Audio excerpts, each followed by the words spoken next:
Vamos a comenzar con el módulo de gestión del control. Como se ha mencionado anteriormente, cada proyecto debe seguir una serie de fases desde el momento en que se identifica el problema hasta que el mismo es resuelto. Y se trata de un proceso estructurado de retroalimentación y aprendizaje donde la elaboración se toma como el punto de partida del ciclo.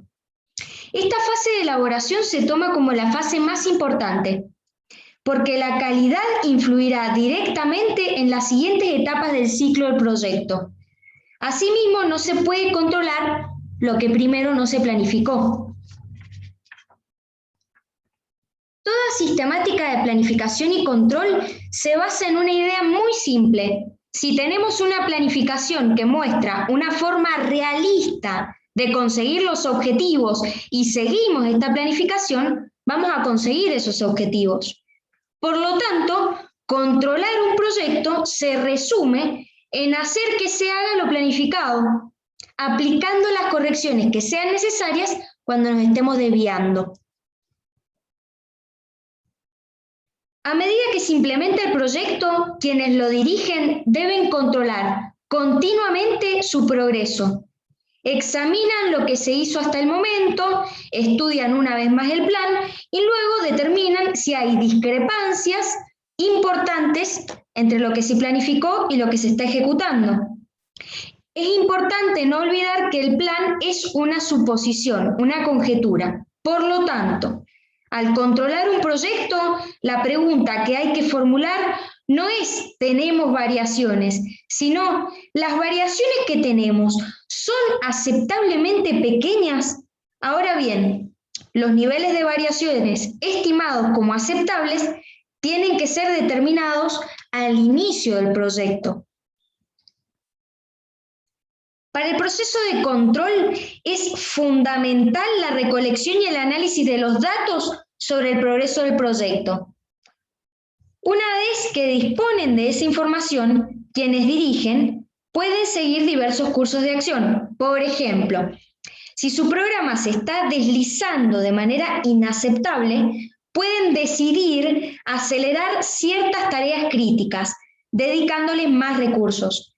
Si descubren que para una determinada serie de tareas el equipo ha gastado un presupuesto 40% menor del que se planteó, tal vez decidan investigar esa variación, ya que el menor gasto indica que no se ha estado realizando el trabajo o que se le ha recortado demasiado.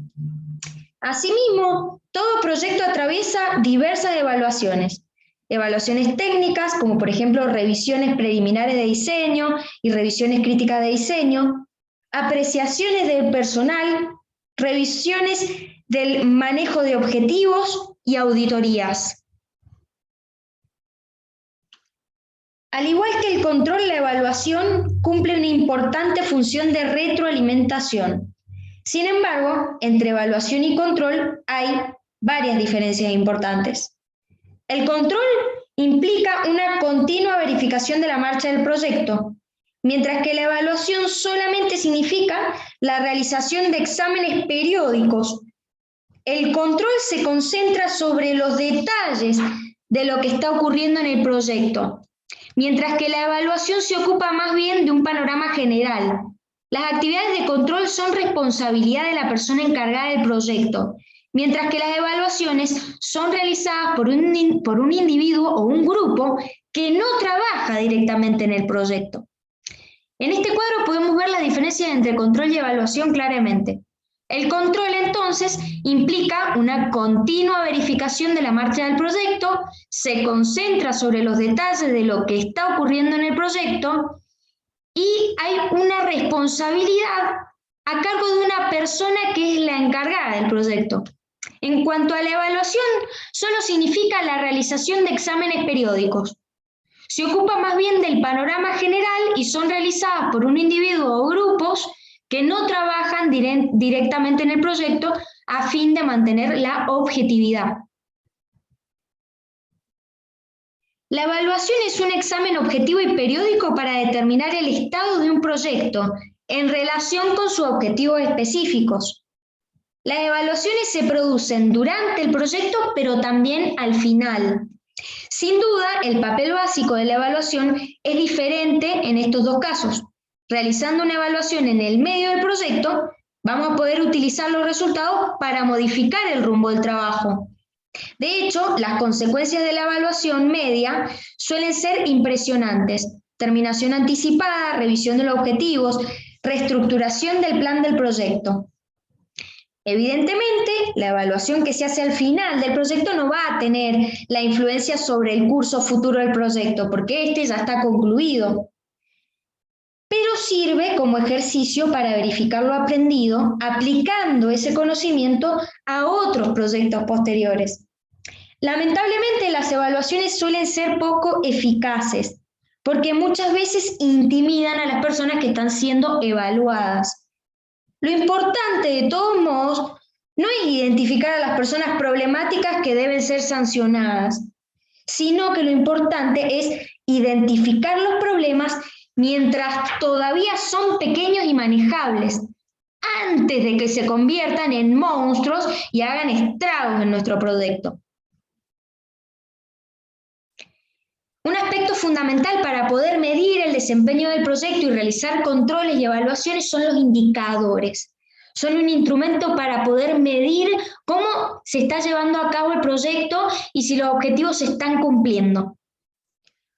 Para poder establecer objetivos estratégicos coherentes con la misión de la organización, resultan imprescindibles el establecimiento de toda una serie de indicadores que nos ayuden a conocer y medir la realidad. Sirven para medir la evolución respecto a las metas establecidas en el programa de la empresa. Los indicadores miden los resultados con el fin de verificar el cumplimiento de los objetivos que se han planteado. Es decir, un indicador es una característica específica, observable y medible que puede ser utilizada para mostrar los cambios y progresos que está haciendo un programa o proyecto hacia el logro de un resultado específico. Debe haber por lo menos un indicador por cada resultado. El indicador debe estar enfocado, ser claro y específico. El cambio medido por un indicador debe representar el progreso que el programa o proyecto espera hacer. Un indicador debe ser definido en términos precisos, que no sean ambiguos y que describan clara y exactamente lo que se está midiendo. Es importante que haya por lo menos un indicador por cada resultado. Este indicador debe estar enfocado, ser claro y específico, y el cambio medido por el indicador debe representar el progreso que el programa o proyecto espera hacer. Como características de los indicadores, podemos nombrar 6 que son fundamentales. Un indicador tiene que ser válido. Esto quiere decir que tiene que mostrar una medición exacta de un comportamiento, una práctica, una tarea, que es el producto o resultado esperado de la intervención. Un indicador debe ser confiable, es decir, consistentemente medible a lo largo del tiempo, de la misma forma y por diferentes personas observadoras. Debe ser preciso, es decir, definido en términos operacionalmente claros. Debe ser medible, es decir, cuantificable usando las herramientas y métodos disponibles. Debe ser oportuno, es decir, que debe aportar una medida a intervalos relevantes y apropiados en términos de las metas y actividades del programa. Oportuno es que se realice en el momento que debe realizarse. Y tiene que ser importante programáticamente, es decir, tiene que estar vinculado al programa o proyecto o a la consecución de los objetivos del mismo. Asimismo, hay 3 clasificaciones de indicadores que son las más básicas: los cuantitativos, los cualitativos y los mixtos.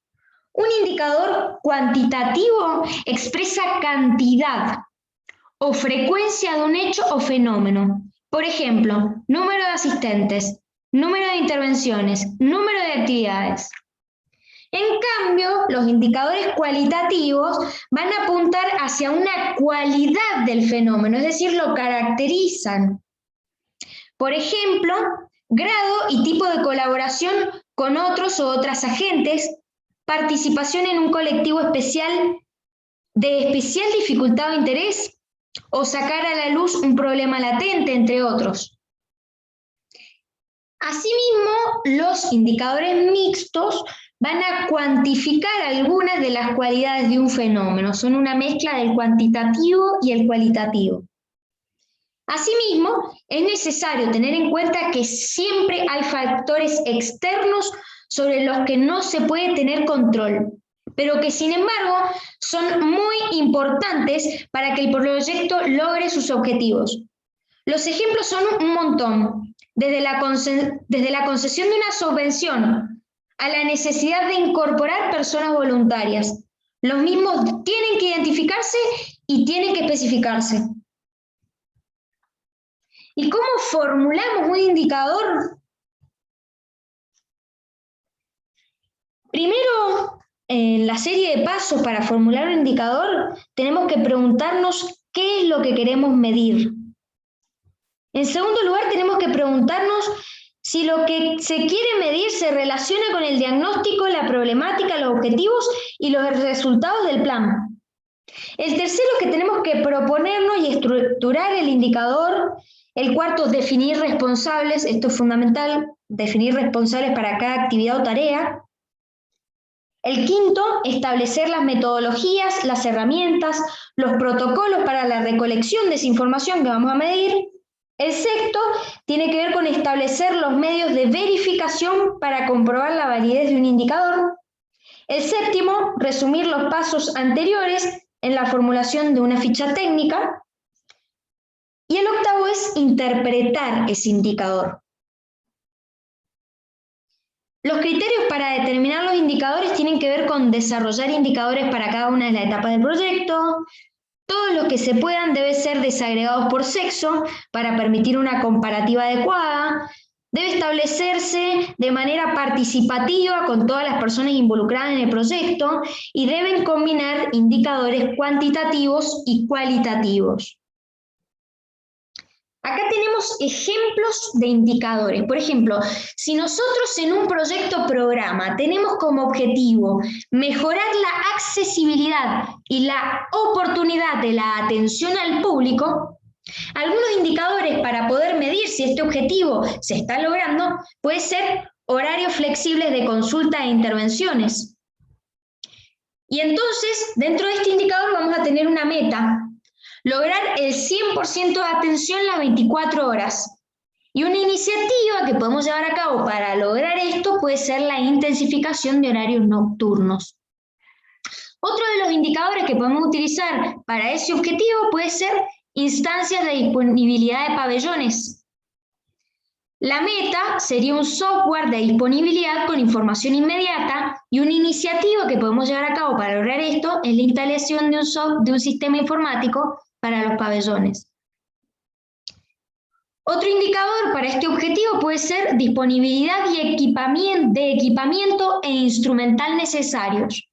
Una meta que nos podemos proponer a raíz de este indicador tiene que ver con disponer del 100% del equipamiento establecido por protocolo. Y una iniciativa puede ser un seguimiento más exhaustivo del protocolo quirúrgico. Evaluación según el momento en que se aplica. Para que la mirada sobre un proyecto sea completa, se hace indispensable tener claridad respecto a los momentos en que se puede y se debe llevar a cabo la evaluación. Se habla de que puede realizarse antes, durante y después del desarrollo del proyecto, aunque no siempre se hace necesario realizarla en cada uno de estos tres momentos. Una evaluación ex ante va a ser antes de que el proyecto se ejecute, concomitante sería mientras el proyecto se ejecuta y ex post sería después de que el proyecto ya se ejecutó.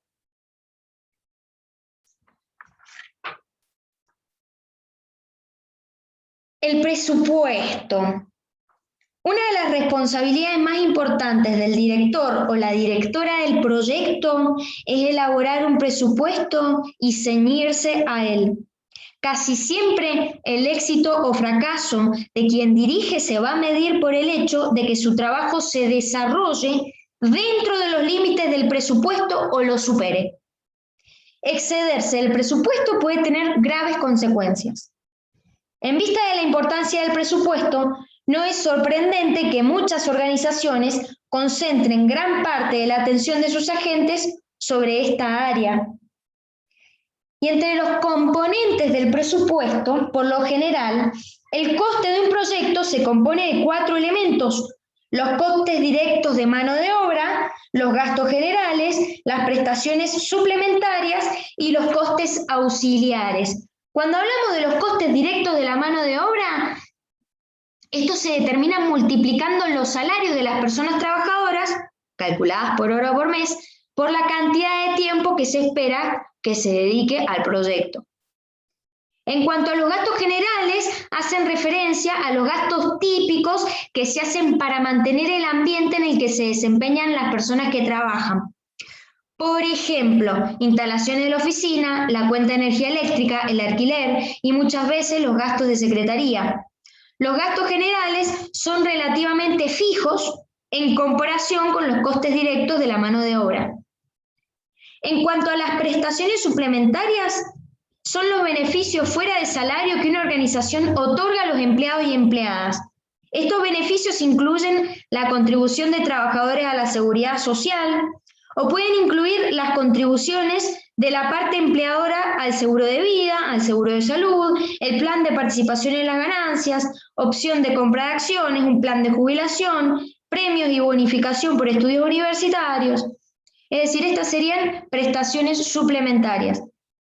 Y en cuanto a los gastos auxiliares, son los gastos específicos del proyecto que la organización no hace regularmente. Son típicos de esta categoría los siguientes gastos: gastos por viaje en el proyecto, adquisiciones de equipamiento especial y materiales, tiempo de computación, honorarios de consultoría y costes de reproducción e información. Es decir, que entre los componentes del presupuesto dijimos que hay 4 elementos que son básicos: los costes directos de mano de obra, los gastos generales, las prestaciones suplementarias y los costes auxiliares. Después, dentro del presupuesto, es importante hablar de un tema que es el fondo de reserva.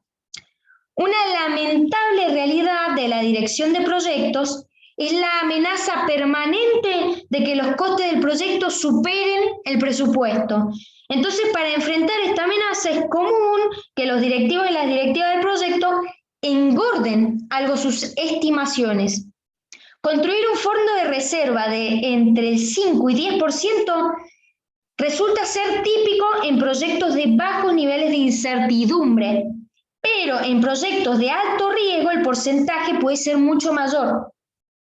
No todos aceptan la creación de un fondo de reserva. Algunas personas que son expertas en la dirección de proyectos se van a oponer a este concepto, argumentando que los fondos de reserva fomentan el exceso de gastos y socavan la disciplina del rígido control de los costes. Asimismo, es frecuente que el equipo del proyecto descubra que se están produciendo variaciones, es decir, desviaciones, respecto del plan original. Lo importante no es si existe una variación. Lo importante es qué dimensiones tiene esta variación. Si una desviación excede los niveles aceptables, la variación debe ser identificada y sus causas tienen que ser investigadas.